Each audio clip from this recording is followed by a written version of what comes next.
Welcome everyone. দশম শ্রেণীর সকল শিক্ষার্থীদেরকে স্বাগতম। আজকে নিয়ে এলাম দশম শ্রেণীর ভারত ভারত চ্যাপ্টারটা যে রয়েছে, সেই ভারত চ্যাপ্টার থেকে প্রায় তোমাদের মাধ্যমিকে 35 নম্বরের মতো পরীক্ষা প্রশ্ন আসবে। তো সেই চ্যাপ্টারটা আমি তোমাদের আগে কমপ্লিট করাবো। তো আমরা শুরু করতে যাচ্ছি ভারত চ্যাপ্টার। ভারত চ্যাপ্টারটাকে আমরা ব্রডলি ডিভাইড করবো দুই ভাগে। একটা হচ্ছে ভারতের প্রাকৃতিক বিভাগ আর একটা ভারতের অর্থনৈতিক পরিবেশ। তো আজকে আমি ভারতের প্রাকৃতিক বিভাগকে আলোচনা করব। ভারতের প্রাকৃতিক বিভাগকে আবার 5টা টপিকে ভাগ করা হয়েছে। ভারতের অবস্থান এবং প্রশাসনিক বিভাগ। সর্বপ্রথমে আমি শুরু করতে যাচ্ছি ভারতের অবস্থান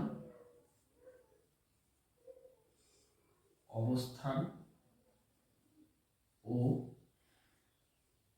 প্রশাসনিক বিভাগ।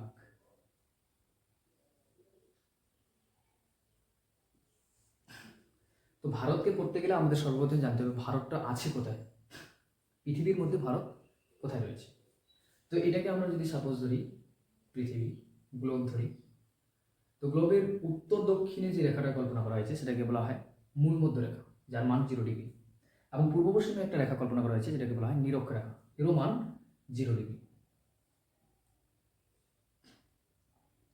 আমাদের ভারতবর্ষ রয়েছে মূল মধ্য রেখার ঠিক পূর্ব প্রান্তে এবং নিরক্ষরেখার উত্তর প্রান্তে। আমরা যদি মূল মধ্য রেখা অনুযায়ী ভারতকে পৃথিবীকে বিভাগ করি, তাহলে একটা পাবো আমরা পূর্ব গোলার্ধ আর একটা পশ্চিম গোলার্ধ। এবং নিরক্ষরেখা অনুযায়ী যদি আমরা পৃথিবীকে দুই ভাগ দেখি, তাহলে একটা পাবো উত্তর গোলার্ধ এবং একটা দক্ষিণ গোলার্ধ। তো ভারত রয়েছে উত্তর পূর্ব গোলার্ধে, অর্থাৎ এইরকম একটা জায়গায় আমাদের ভারতবর্ষ রয়েছে, ঠিক এরকম জায়গায়। আমরা জানি পৃথিবীর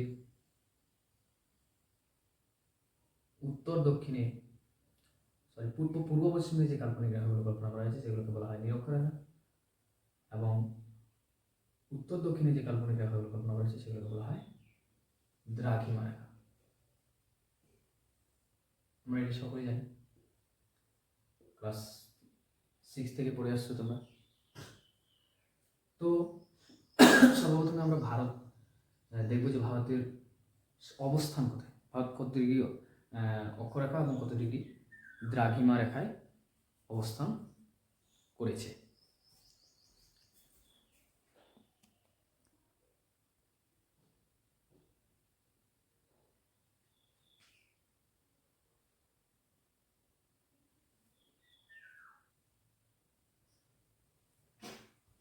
তো ভারতের অবস্থান অর্থাৎ অক্ষাংশ এবং দ্রাঘিমা জানার আগে আমরা জানবো যে ভারতের ম্যাপটা কীভাবে আর্ট করতে হয়।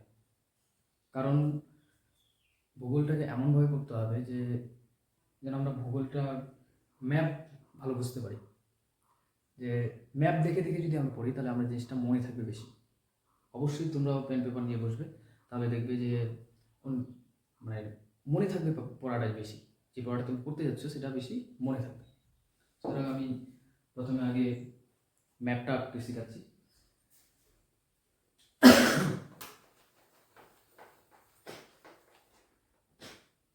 ভারতের ম্যাপ আঁকার আগে তোমরা এরকম ধরনের 3টা বক্স আর্ট করবে।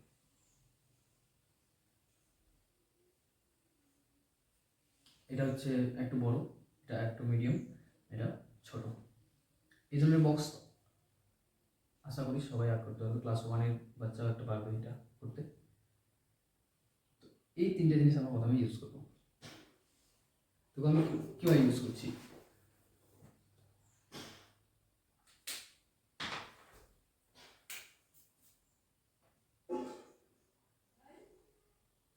এভাবে একটা দিলাম বড়টা প্রথমে, তারপরে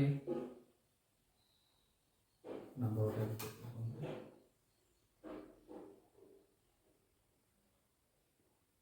মাঝারিটা এখানে, একটু এইভাবে নামাবো, দিয়ে ছোটটা সোজা একটু নামাবো, আমি এইভাবে একটু নেব, নিচে নামিয়ে এইভাবে একটা বাঁক নেব। এটা আমাদের নেপালের বর্ডার হবে। নেপাল থেকে এইভাবে এখানে সিকিম নিব, সিকিম নেওয়ার পরে এইভাবে তুলব, এভাবে নিয়ে যাব। এইটার সমান্তরালে এখানে একটা এইভাবে টান নেব,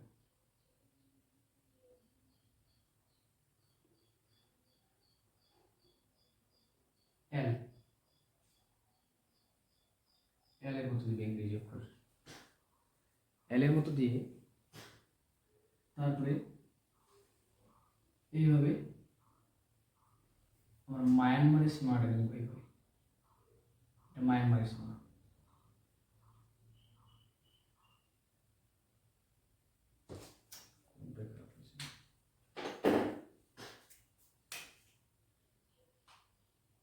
এটা নিলাম মায়ানমারের সীমা।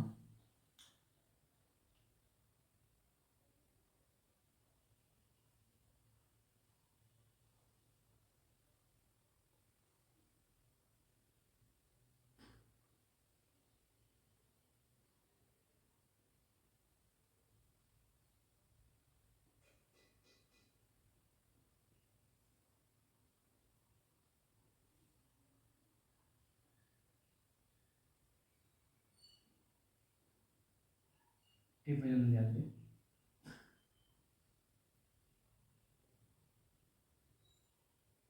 সিগমা মতো, সিগমা বলা হয়, সিগমা এইভাবে নিয়ে আসবে, বাংলাদেশ হলো। তারপরে এখান থেকে আমরা এটা সুন্দরবনটা নিলাম, এই উড়িষ্যা পর্যন্ত চলে আসলো। তারপরে এইভাবে আমরা এভাবে করলাম, এদিকে গুজরাট,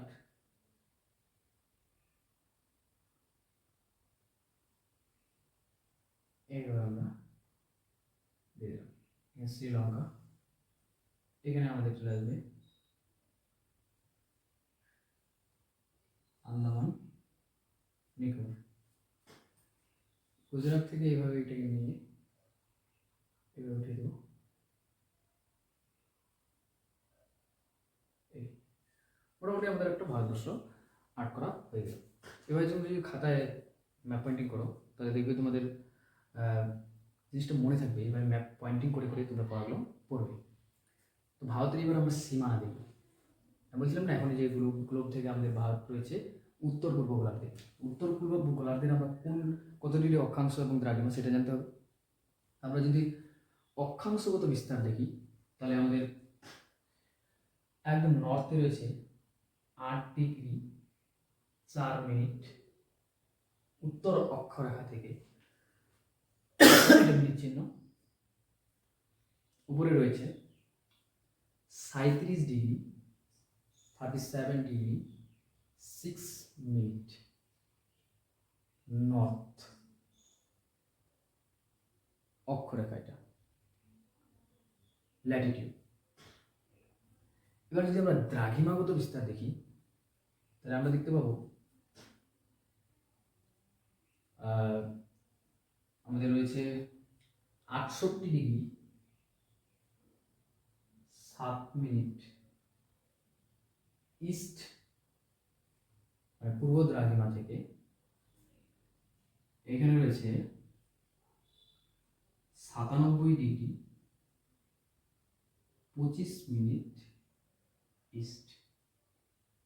এটা হচ্ছে আমাদের দ্রাঘিমাগত বিস্তার। এবার যদি এর ডিস্টেন্সটা দেখি আমরা, এটা হচ্ছে গুজরাট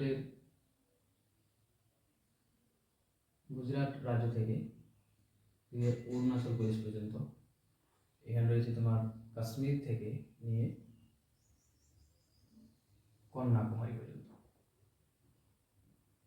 আমরা যদি দেখি পূর্ব পশ্চিমে ভারতের দৈর্ঘ্য তাহলে মোট বিস্তার রয়েছে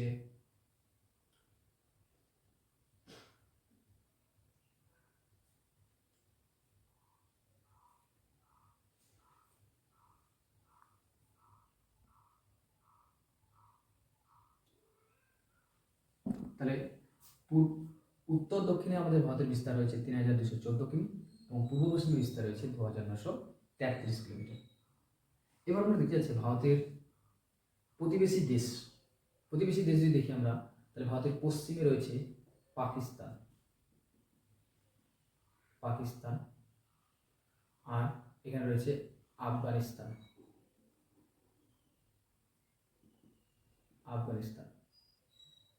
এবং পশ্চিম দিকে রয়েছে চায়না, এখানে রয়েছে নেপাল, এখানে রয়েছে ভুটান,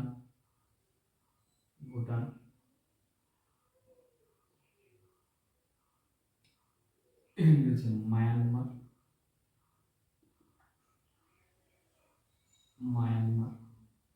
এখানে রয়েছে বাংলাদেশ,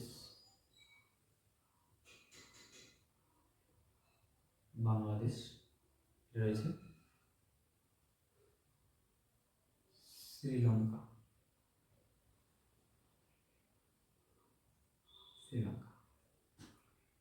আর এদিকে রয়েছে নিচের দিকে আমাদের জায়গা শর্টের জন্য এখানে আমি লিখে দিচ্ছি, রয়েছে মালদ্বীপ। আর এখানে ভারতেরই অংশ রয়েছে লাক্ষাদ্বীপ, এটা আমাদের আন্দামান নিকোবর দ্বীপপুঞ্জ। তাহলে আমরা ভারতের প্রতিবেশী যে রাষ্ট্রগুলো রয়েছে, প্রতিবেশী দেশগুলো, সেগুলো আমরা জেনে নিই। পাকিস্তান, আফগানিস্তান, চায়না, নেপাল, ভুটান, মায়ানমার, বাংলাদেশ আর শ্রীলঙ্কা। এবার আমরা দেখব ভারতের মোট রাজ্যের সংখ্যা। তোমরা ছোটবেলায় ক্লাস 6-এই পড়েছো ভারতের মোট রাজ্য হচ্ছে কয়টি? কোন শেষে ভারতের মোট রাজ্যের সংখ্যা হচ্ছে 28টি। কয়টি রাজ্য? 28টি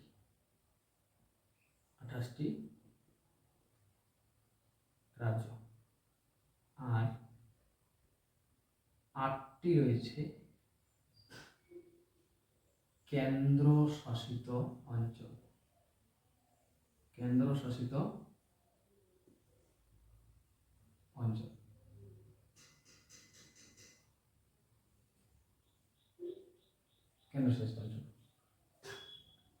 সব থেকে বড় রাজ্য হচ্ছে রাজস্থান, সব থেকে বড় রাজ্য, বৃহত্তম রাজ্য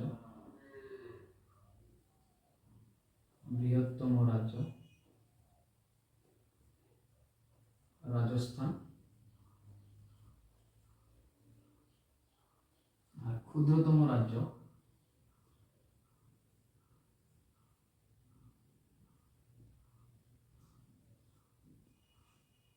হচ্ছে গোয়া।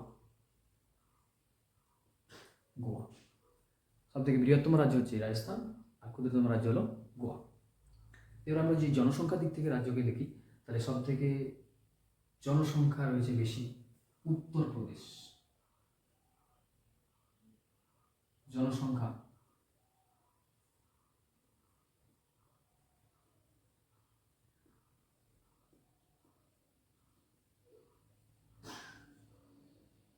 বেশি রয়েছে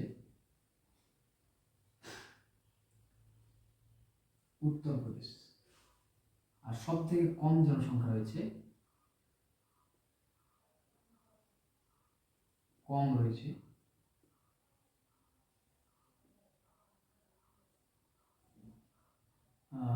সিকিম।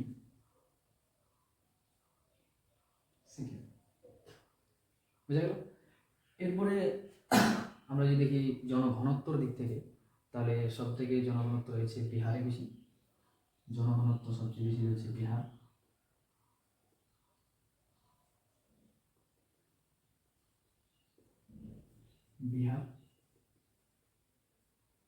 আর জনবিরল অর্থাৎ জনসংখ্যা কম, জনবিরল মানে জনসংখ্যা কম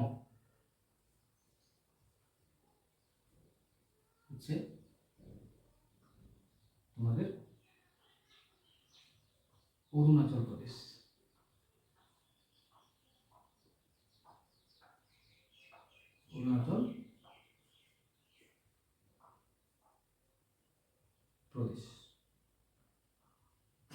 বুঝা গেল? এ হচ্ছে আমাদের ভারতের মোট রাজ্য কটা? 28টা। মোট কেন্দ্রশাসিত অঞ্চল কটা? 8টা। সব থেকে বড় রাজ্য রাজস্থান, সব থেকে ছোট রাজ্য গোয়া। জনসংখ্যার দিক থেকে সবচেয়ে বেশি জনসংখ্যা রয়েছে ইউপি উত্তরপ্রদেশ। সবথেকে কম জনসংখ্যা রয়েছে সিকিম। জনঘনত্বের দিক থেকে যদি দেখি তো প্রতি বর্গ কিলোমিটার এরিয়ায় সবথেকে জনসংখ্যা বেশি রয়েছে বিহারে, এবং জনবিরল রাজ্য হচ্ছে মানে জনসংখ্যা খুব কম, প্রতি বর্গ কিলোমিটারের জনসংখ্যা কম, সেটা হচ্ছে অরুণাচল প্রদেশ। বুঝা গেল? এই হচ্ছে আমাদের ভারতের অবস্থান, ভারতের প্রতিবেশী দেশ এবং ভারতের উত্তর দক্ষিণে বিস্তার, পূর্ব পশ্চিমে বিস্তার। আমরা যদি ভারতের দক্ষিণতম বিন্দুটা দেখি তাহলে হচ্ছে কন্যাকুমারী, আর উপরে রয়েছে ইন্দিরা পয়েন্ট। কন্যাকুমারিকা, ইন্দিরা পয়েন্ট। ঠিক আছে?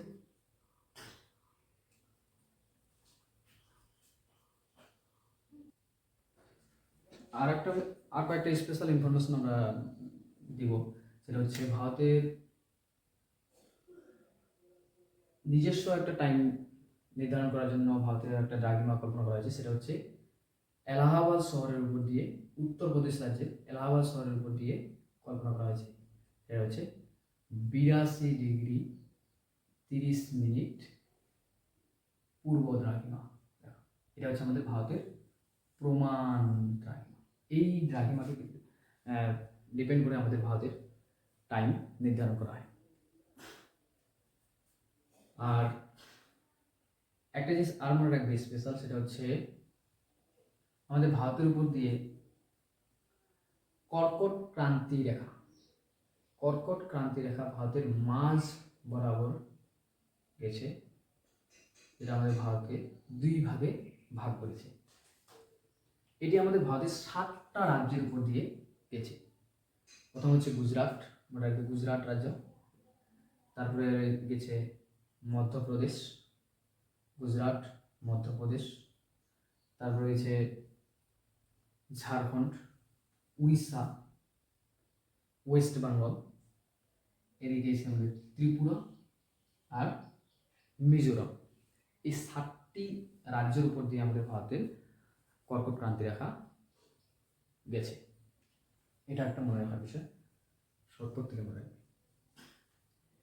এবার যদি আমরা দেখি ভারতের ভূপ্রকৃতি, তাহলে ভারতের ভূপ্রকৃতিকে ভারতের ভূপ্রকৃতি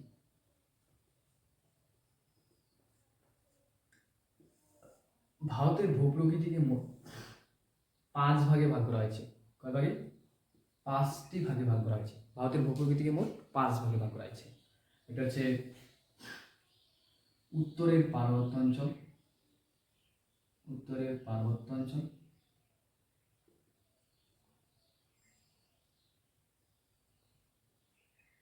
উত্তরের পার্বত্য অঞ্চল। 2 নম্বর হচ্ছে উত্তরের নদী গঠিত সমভূমি অঞ্চল,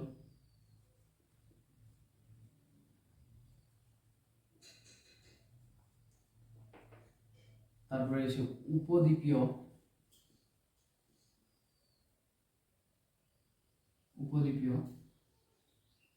মালভূমি অঞ্চল,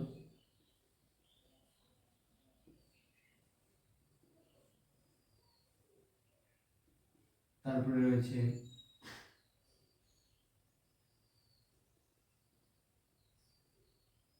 উপকূলীয় সমভূমি অঞ্চল,